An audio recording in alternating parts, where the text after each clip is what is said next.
নমস্কাৰ, কি খবৰ? মই নিৰঞ্জন বৰা। মোৰ ইউটিউব চেনেল নিৰঞ্জন বৰালৈ আপোনালোক সকলোকে পুনৰবাৰ স্বাগতম জনাইছোঁ। ফাইনেলি এডমিট কাৰ্ডসমূহ ডাউনলোড হৈছে। যিহেতু 2023তে CRPF ট্ৰেডমেন টেকনিকেল আৰু কিছুমান ড্ৰাইভাৰৰ পোষ্টৰ অনলাইন এপ্লাই চলিছিলে। তাৰপিছত 2023 লগালগ এপ্লাই হোৱা 2 মাহ বা 3 মাহৰ ভিতৰতে এক্সামখিনি হৈ গ'ল। তাৰপৰা এক্সাম হোৱাৰ পিছত এনচাৰ কি আহিলে। তাৰপিছত আপোনালোকৰ এনচাৰ কি অহাৰ পিছতেই তাৰপিছত খবৰ খাতি নাছিলে, বহুত দিন ৰিজাল্টৰ কথা। তাৰপৰা খুব সোনকালে এখন নটিচ ওলালে যে অক্টোবৰ মাহৰ পৰা ট্ৰেইনিংসমূহ ষ্টাৰ্ট হ'ব। আৰু সেইমতে এতিয়া ইতিমধ্যে এক্সামৰ এনচাৰ কিউ ৰিজাল্ট ফিজিকেল লিষ্টটো মাৰিলে। তাৰপিছতে আকৌ আপোনালোকৰ খুব কম দিনতে জুলাই আগষ্টৰ ভিতৰতে এক্সামৰ পিছত যি ফিজিকেল টেষ্ট, তাৰপিছত ডকুমেণ্ট ভেৰিফিকেশ্যন, ট্ৰেড টেষ্ট আৰু মেডিকেল টেষ্ট অনুষ্ঠিত হোৱাৰ কথা আছিলে। সেইমতে ইতিমধ্যে ফিজিকেল, মেডিকেল, ডকুমেণ্ট ভেৰিফিকেশ্যন আৰু ট্ৰেড টেষ্টৰ কাৰণে এডমিট কাৰ্ডো ইতিমধ্যে লিংক এক্টিভ কৰি দিলে যোৱাকালি 25 আপোনালোকৰ জুনৰ পৰা। আৰু এতিয়া যিসকলে এই ভৰ্তিটোত এক্সাম দি থৈছিলে বা এনচাৰ কিট ভাল নম্বৰ এটা মানে কোৱালিফাই মাৰ্কটো পাইছিলে, আৰু যদি আপোনালোকে ফিজিকেল লিষ্ট যিখন দিছিলে, মই ইতিমধ্যে আগত ভিডিঅ' বনাইছিলোঁ, আপোনালোকে যদি চোৱা নাই ভিডিঅ'টো গৈ চাই ল'ব। সেই লিষ্টখনত যদি নাম আহিছে, আপোনালোকে এতিয়াও যদি গম পোৱা নাই, আপোনালোকৰ ফিজিকেলৰ এডমিট কাৰ্ডসমূহ সোনকালে ডাউনলোড কৰি লওক। 10 জুলাইৰ পৰা যিহেতু ফিজিকেল ষ্টাৰ্ট, সকলোখিনি medical, physical, document verification process start.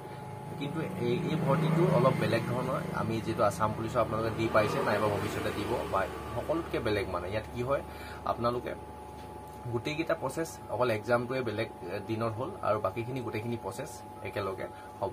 তাৰ আগতেই গোটেইলি বুজাই ক'ম কেনেকুৱা ধৰণৰ প্ৰচেছ হ'ব। কিন্তু ভিডিঅ'টো আৰু কিছুমান ভুল কৰিলে আপোনালোকে ভৱিষ্যতে চাকৰিও হেৰুৱাব পাৰে।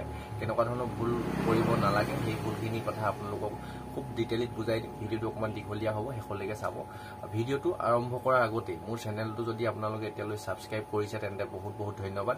আৰু যদি ছাবস্ক্ৰাইব কৰা নাই তেন্তে ছাবস্ক্ৰাইব কৰি কাষতে থকা বেল আইকনটো প্ৰেছ কৰি অল কৰি থৈ দিব। তেতিয়া এনেধৰণৰ গুৰুত্বপূৰ্ণ ভিডিঅ'সমূহ আপলোড দি থাকিলে তাৰ নটিফিকেশ্যন পাব, ভিডিঅ'সমূহ কণ্টিনিউ চাই থাকিব পাৰিব। আহক এতিয়া আমি ভিডিঅ'টো আৰম্ভ কৰোঁ। আৰু আপোনালোকে এই পোষ্টখিনিত যদি পাৰ্টিচিপেট কৰা নাই, মানে এপ্লাই যদি কৰা নাই, এক্সামো দিয়া নাই, এই ভিডিঅ'টো যিমান পাৰে সিমান লগৰ বন্ধু বান্ধৱীলৈ শ্বেয়াৰ কৰি দিব।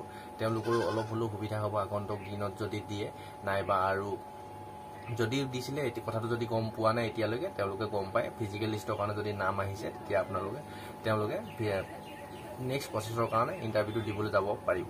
আৰু ইয়াত অকল কোৱালিফাই মাৰ্কটোৱে ধৰিছিলে। 100 মাৰ্কৰ এক্সাম আহিছিলে, তাত 30 যদি আপোনালোকে পাইছে কোৱালিফাই মাৰ্ক, তেন্তে আপোনালোকৰ নেক্সট প্ৰচেছৰ কাৰণে মাতিছে। মোৰ লগৰে এটা কথা কৈ লৈছোঁ, মোৰ লগৰ একেবাৰে ওচৰত আমি সদায় একেলগে ৰানিং চানিং কৰি থাকোঁ। সি কি ভুল কৰিলে গম পায়নে? সি যেতিয়া এপ্লাই কৰিছিলে, আৰু এপ্লাই কৰাৰ পিছত আপোনালোকৰ user ID, main email ID আৰু ফোন নাম্বাৰ, এই দুটা মষ্ট ইম্পৰ্টেণ্ট বস্তু। আৰু এটা যেতিয়া এপ্লাই কৰে তেতিয়া পাছপৰ্ট দিব লাগে, সেই পাছপৰ্টটো মষ্ট ইম্পৰ্টেণ্ট বস্তু। তাৰপিছত যেতিয়া যিটো মোবাইলত এপ্লাই কৰিছিলে, মোবাইলতে সি এপ্লাই কৰি দিলে, হৈ গ'ল। তাৰপিছত এক্সামো দি আহিলে, আৰু যিটো মোবাইলত কৰিছিলে সেই মোবাইলটো তাৰ ছফ্টৱেৰ মাৰিবলগীয়া হ'ল, কিবা প্ৰব্লেম হ'ল।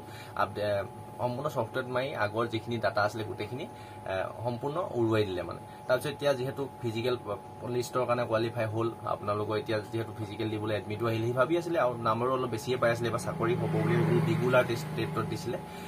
তাৰপিছত কি কৰিলে, সি ইমেইল আইডি, পাছপৰ্ট যিহেতু সেইটো ছফ্টৱেৰ মাৰি দিলে, তাত ইমেইল আইডিও নাই, পাছপৰ্টো পাহৰি থাকিলে, গুচি গ'ল। তাৰপৰা কি হ'ব এতিয়া? লগ ইন কৰিবলৈ আহোঁতেতো ইউজাৰ আইডি, ইমেইলটো লাগিব আৰু আপোনালোকৰ পাছপৰ্টটো লাগিব। অফিচিয়েল ৱেবছাইট crpf.gov.in অফিচিয়েল ৱেবছাইটত ইতিমধ্যে যিহেতু এডমিট কাৰ্ড ডাউনলোড হৈ আছে। তাৰপিছত যেতিয়া ইউজাৰ আইডি মাৰিবলৈ আছে, ইমেইলটো মনত আছে যেনিবা, ইমেইলটো দিলেইটো নহ'ব, এতিয়া পাছপৰ্টটো লাগিব। পাছপৰ্টটো যদিও নাথাকে আপোনালোক ফৰগেট পাছপৰ্ট কৰি পাছপৰ্টটো আনি ল'ব পাৰে। কিন্তু কি হ'ল এতিয়া, তাৰ ইমেইল এইটো যিহেতু লগ আউট কৰি দিলে, ছফ্টৱেৰ মাৰিলেও গুচি গ'ল। এতিয়া বেলেগ মোবাইলত তাৰ ইমেইলটো লগ ইন কৰিব পৰা নাই বৰ্তমানলৈকে। যোৱাকালি ৰাতি প্ৰায় 10টামান বজালৈকে মোৰ ওচৰতে লাগি আছে।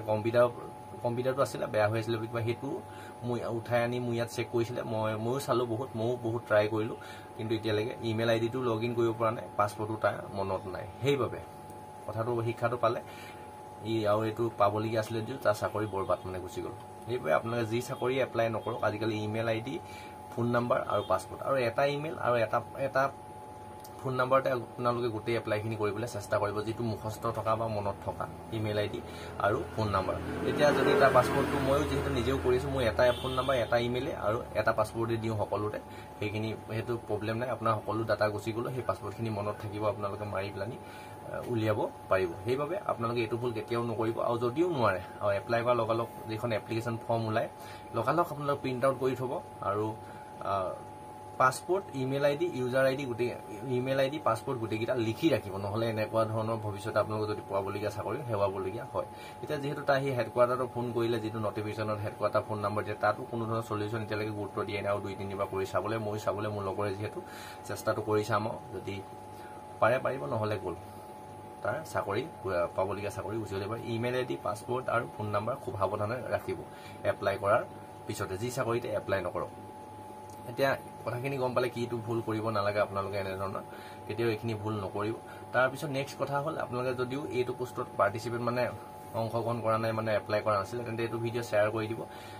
যিসকলে কৰিছিলে কোনোবাই নহয় কোনোবাই হয়তো কৰিছিলে আপোনাৰ লগৰ বন্ধু বান্ধৱীও থাকিব পাৰে বা পাহৰি থাকিলে যিহেতু 2023 পৰা খবৰ খাতি নাছিলে এতিয়া আকৌ ফটকে আহি গ'ল এতিয়া আপোনালোকৰ জুলাই 10 তাৰিখৰ পৰা সকলোখিনি প্ৰচেছ ষ্টাৰ্ট হ'ব একেলগে হ'ব physical medical document verification test তাৰপিছত আপোনালোকৰ খুব কম দিনতে আগষ্টৰ 10 তাৰিখমানৰ ভিতৰত সকলো চেছ হৈ যাব ছেপ্টেম্বৰ অক্টোবৰ মাহৰ পৰা ট্ৰেইনিং ষ্টাৰ্ট গম পালে নিশ্চয় খুব ফাষ্টত প্ৰচেছখিনি হ'ব তাৰপিছতে নিশ্চয় SSC GT কনষ্টেবল 2024 ফিজিকেলসমূহ ষ্টাৰ্ট হ'ব এইটোৱে আপোনালোকক সহায় হ'ব বুলি ভিডিঅ'টো বনাই দিলে এনেকুৱা ধৰণৰ যাতে ভুল আপোনালোকে কৰিবলগীয়া ল'ৰা হওক ছোৱালী হওক আগন্তুক দিনত আকৌ নেক্সট অন্য এটা অতি গুৰুত্বপূৰ্ণ ভিডিঅ' সৈতে আপোনালোকৰ সন্মুখত লগ পাম ঘৰখন পৰিয়ালটো সমাজখন তথা দেশখনৰ উন্নতিৰ হকে প্ৰতিটো ক্ষেত্ৰত কাম কৰি যাওক আপোনালোকৰ লক্ষ্য উদ্দেশ্য সোনকালে পূৰণ হওক তাৰে কাৰণে ভগৱানৰ ওচৰত প্ৰাৰ্থনা জনাই আজিৰ ভিডিঅ'টো ইমানতে ৰখাইছোঁ ধন্যবাদ